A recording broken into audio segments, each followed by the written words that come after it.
We are back on the air with sports at Welcome back, Colbertradio.com. ladies and gentlemen. I'm just flipping through some notes here. Well, I mean, what the hell else are we going to talk about? With Drew's. I thought Drew's doing sports. No, next week. No, next Oh, week. next week. He's finishing up school. He's Sorry, got break next week, No. so he can afford to take some time to do some writing and come up and do a report You for us on the breaking show. for Easter, or is that politically It's spring correct? break. Yeah, they don't do Easter. They do spring break. Right. Unless, of course, you want to do something pagan, then they're probably all in favor of that. Mm-hmm.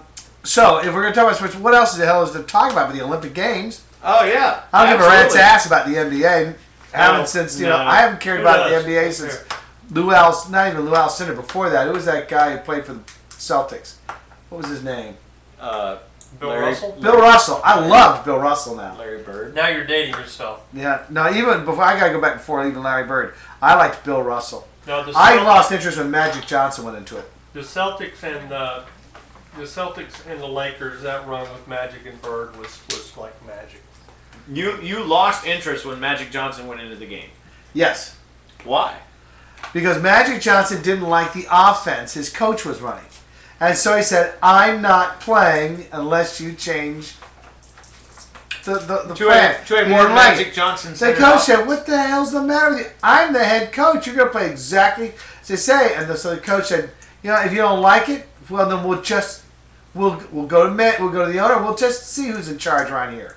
Well, we saw who was in charge around there. They fired the coach because they were paying the coach about $500,000 a year. They were paying Magic Johnson about $6 million a year. Here's the question. Coach was out. How many rings do the Lakers have from that era? That's the big question. None. A lot. They had a lot. Yeah. Several.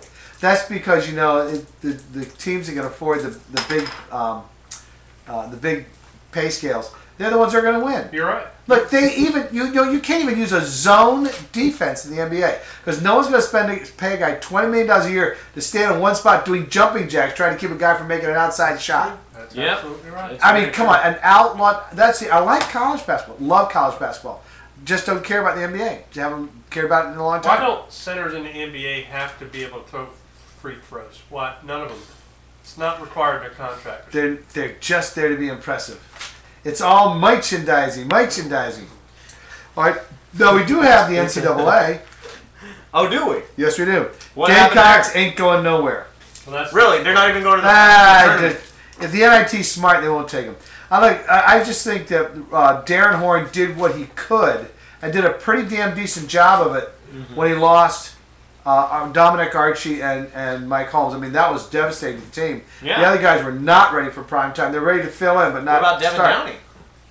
Devin Downey is the leading scorer in the SEC. Will probably go in the first round of the NBA draft. He's been awesome, but he can't carry the whole team. But that's what you run into in college basketball, and it's been a problem over the years. Ebbs and flows. It's hard to keep that constant flow of talent in there. Unless you're That's a name true. like a Krzyzewski or somebody like that. Right. Unless you're a Coach K, then you can't really keep recruiting. And also, this last offseason was the first time. See, when Darren Horn came in, it was after they didn't hire him in time really to do the recruiting. He had been already recruiting for Western Carolina.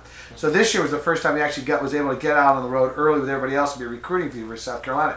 He's made some nice pickups, but they're a while back before they come on. Yeah. One of them is Bruce Ellington out of Berkeley High School. I taught Bruce. Really? Bruce is a And student he's of going to mine. play basketball. Yeah, And I told Bruce, look, Bruce, when you make it big time, I expect autographed basketballs, jerseys. If you play football, I expect helmets. Those should match. You go, yes, sir, Mr. Colbert. It says, Right. Bruce, I'm not joking. You'll be, If I don't get them, I'm coming looking for Be you. yesterday's news there, Mr. Colbert. That's right. Yeah. I know. I mean, he's going to have those hot chicks. I have another student now who is one hell of an athlete coming on. I told him the same thing. But I'm not going to mention his name because, Bruce Ellington is a matter of public domain now. Right. This kid is not. But let me tell you, he is pretty damn good. That's good. He's got to probably make a pretty good college quarterback. I wouldn't. Yeah. You know what? And USC is notoriously needy of quarterbacks. Well, And I thought so. You know how they listen to this show. Yeah, that's right. That's why. That was a good Way one. to take a little dig at us there. McCollum left Carolina. Yeah, Everybody's going, McCollum. He's Reed the heir McCollum, apparent. yeah. He's the future of the program. McCollum He's left. the next Steven Garcia. That's right. He's going to follow Garcia. Yeah. He's gone. He wanted to go start. He wanted to go. So He moved to a Division II school to start. That's right. You listen. You gotta understand. I would imagine Steve Spurrier has got to be hell to play for. Especially as a quarterback. Yeah, he's hard on his quarterbacks. Well, that's what everybody says. But, you know, he never seems happy about anything. Even when the Gamecocks win. They beat Ole Miss. They beat the number 4 team at home, and he seemed at least mildly entertained by it. But every time they lose, he seems to almost expect it. Oh, he gets on there with that golf hat and that lesbian face, like, yeah, well. Did he actually say that lesbian face? Did he really say that? Yeah. Steve Spurrier, he gets that scowl on his face like Rachel Maddow when she's talking about a Republican. He sits there the whole time and he's like, yeah, well, our quarterback didn't go out there and he didn't make any throws and our line people weren't blocking him and nothing was happening and we tried to move to the outside, but sure enough they stopped us up. They got a pretty good defense, but they shouldn't be good enough, man. We just didn't execute, and that's what we need to come out here and do next week. And hopefully we can make some plays. That's the one thing I could never understand about him, and he still does it. English? Why? Yeah. Why would you disparage your team on a nationwide level? He does. He does do that. And he does. It's always like, well, what have they done to me? You know, Yeah. that's everything. I got to tell you though, but to be fair to Coach Spurrier, as a representative of Colbertradio.com, I interviewed Coach Spurrier last Tuesday. Really? Yes, I did. And what did he say? Well, I was at the Jimmy Buffett concert, and so was Steve Spurrier. And I was leaning up against the wall, and here comes Steve Spurrier with his wife, and I go, "How you doing, Coach?" I said, "Fine. How you doing?" "Fine." And that was my interview with Steve Spurrier. But it's official. Colbertradio.com got an interview with Steve Spurrier. We got Spurrier in the offseason, We got baby. Spurrier. In the offseason. He is now eligible to be for Coach of the Year for 2010. You know what? Ironically, What? that's as much information as anybody else is going to get out of him. That's all, yeah, I got as much as anybody did.